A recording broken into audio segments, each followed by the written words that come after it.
caawa waxaa ku guulaystay xidignimada Yurub Mohamed Salah oo u ciyaara Liverpool kana soo jeedana Egypt.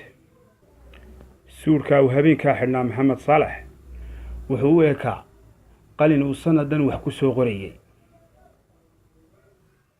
Hadda Tarabuuk oo dhan baa ku dhawaaqaya magaciisa Mo Salah. waxa uu ku soo noqday Mohamed Salah midabkii midabka cas oo sidiisaba oo loo yaqaan inuu halis yahay ama uu khatar yahay. Salah wuxuu la mid ahaa halis.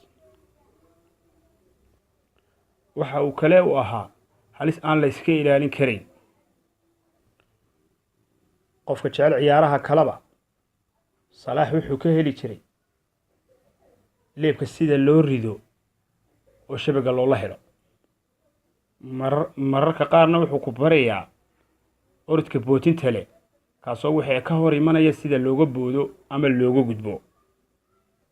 mararka qaarna waxaad ka helaysaa qaabku uu ordayo orodkiisa iyo kubadda halka u dhow uu doonanayo iyo garoonkaas sida uu soo duubayo.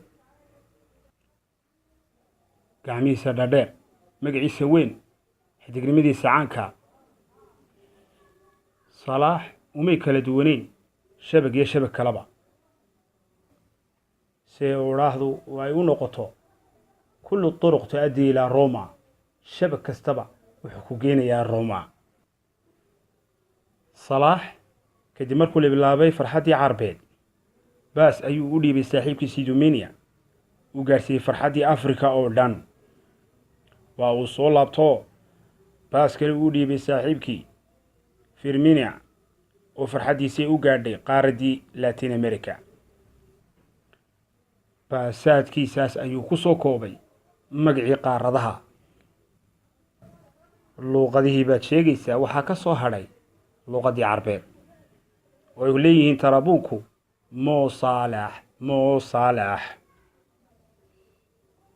taasoo sideedaba kubaddu cagtu aanay u baahnayn luqad la isku barto ama la isku fahmo.